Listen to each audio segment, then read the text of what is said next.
أعوذ بالله من الشيطان الرجيم.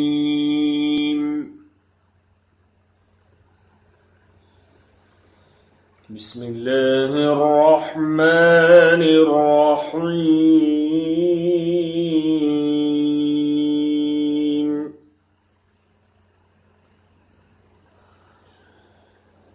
يا أيها المدثر قم فأنذر وربك فكبر وثيابك فطهر والرجز فاهجر ولا تمنن تستكثر ولربك فاصبر فإذا نقر في الناقور فذلك يومئذ يوم عسير على الكافرين غير يسير.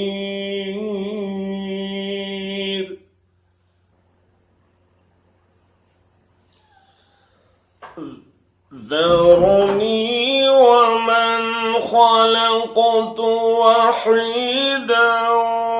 وجعلت له مالا ممدودا وبنين شهودا ومهدت له تمهيدا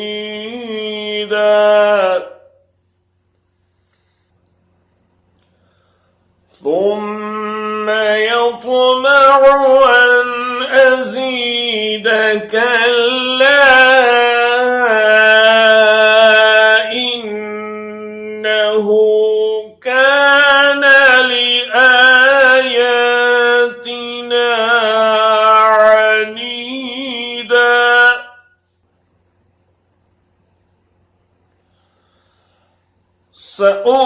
سأرهقه صعودا إنه فكر وقدر فقتل كيف قدر ثم قتل كيف قدر ثم نظر ثم عبس وبسر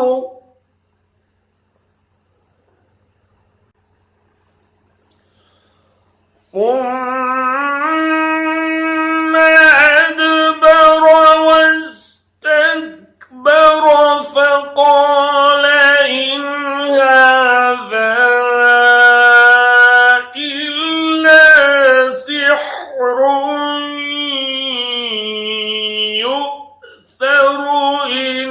هذا إلا قول البشر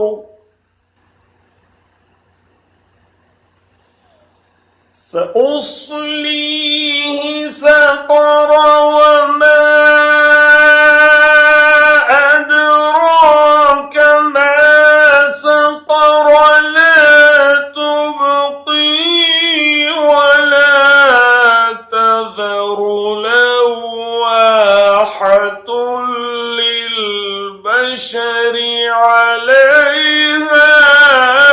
تسعة عشر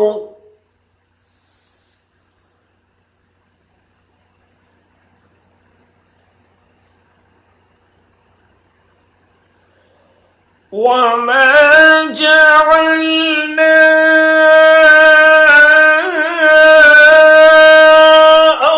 أصحاب النار إلا ملائكة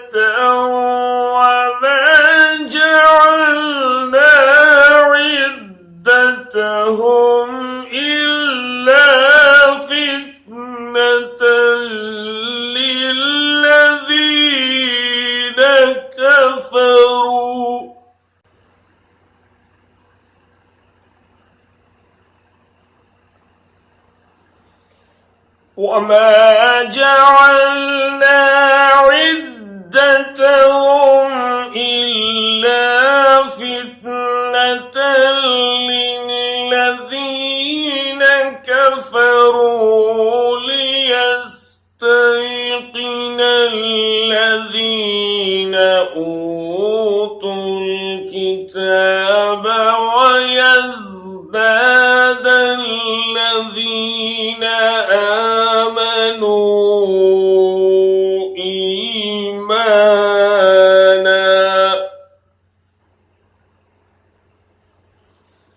ويزداد الذين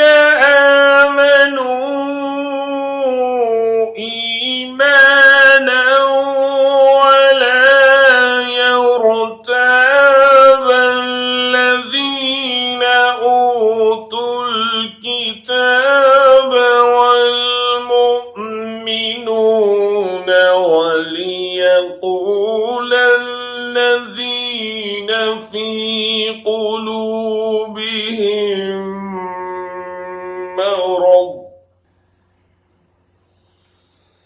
وليقول الذين في قلوبهم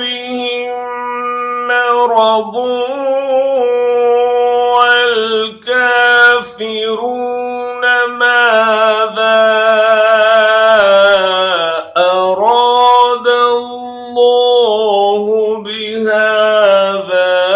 مثلا كذلك يضل الله من يشاء ويهدي من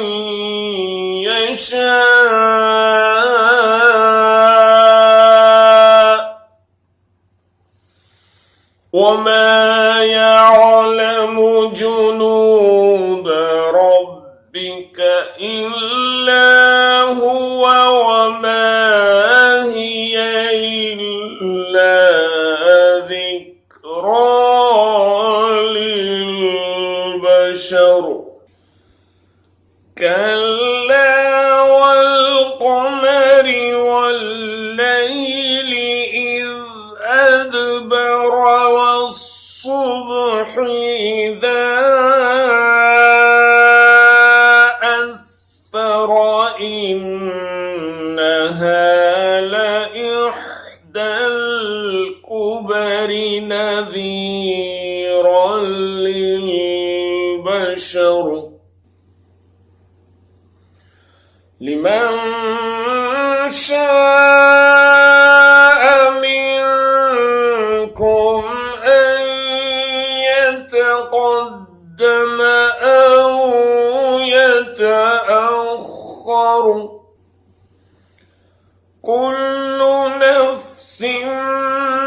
بما كسبت رهينة إلا أصحاب اليمين في جنات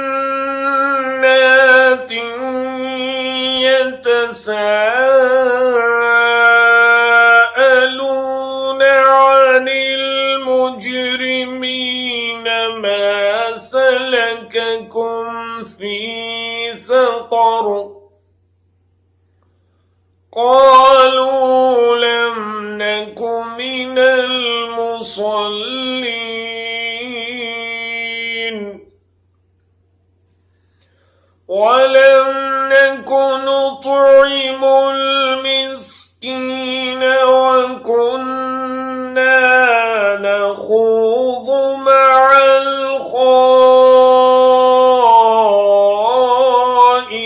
الخائضين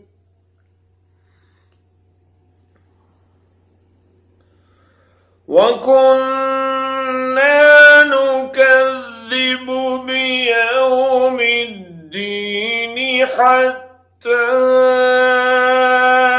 أتانا اليقين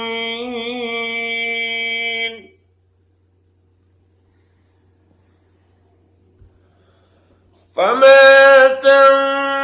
تنفعهم شفاعة الشافعين فما لهم عن التذكرة معرضين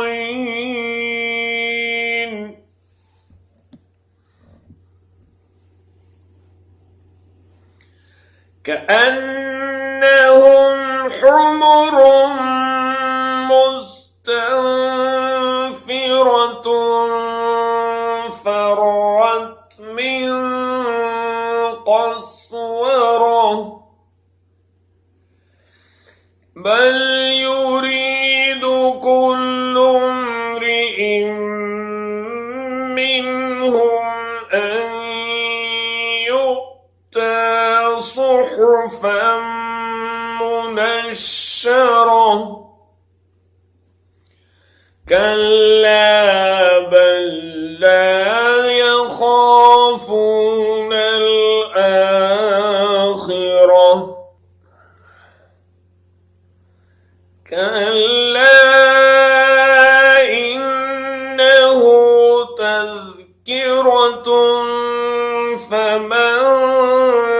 شاء ذكره وما يذكرون إلا أن يشاء الله هو أهل التقوى وأهل المغفرة صدق الله العظیم۔ اے اوڑھ لپیٹ کر لیٹنے والے، اٹھو اور خبردار کرو، اور اپنے رب کی بڑائی کا اعلان کرو، اور اپنے کپڑے پاک رکھو، اور گندگی سے دور رہو، اور احسان نہ کرو زیادہ حاصل کرنے کے لیے، اور اپنے رب کی خاطر صبر کرو۔ اچھا، جب سور میں پھونک ماری جائے گی اور دن بڑا ہی سخت ہوگا، کافروں کے لیے ہلکا نہ ہوگا۔ چھوڑ دو مجھے اور اس شخص کو جسے میں نے اکیلا پیدا کیا ہے، بہت سا مال اس کو دیا، اس کے ساتھ حاضر رہنے والے بیٹے دیے، اس کے ساتھ ریاست کی راہ ہموار کی، پھر وہ طمع رکھتا ہے کہ میں اسے اور زیادہ دوں۔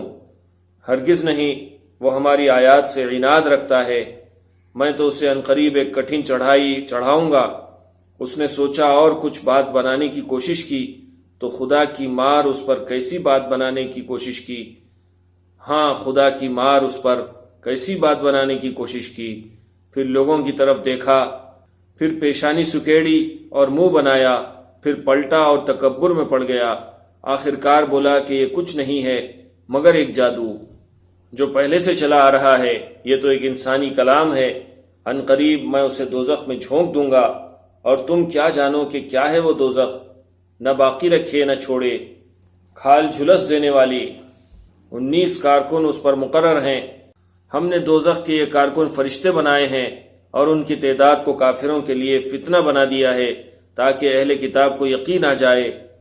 اور ایمان لانے والوں کا ایمان بڑھے، اور اہل کتاب اور مومنین کسی شک میں نہ پڑیں،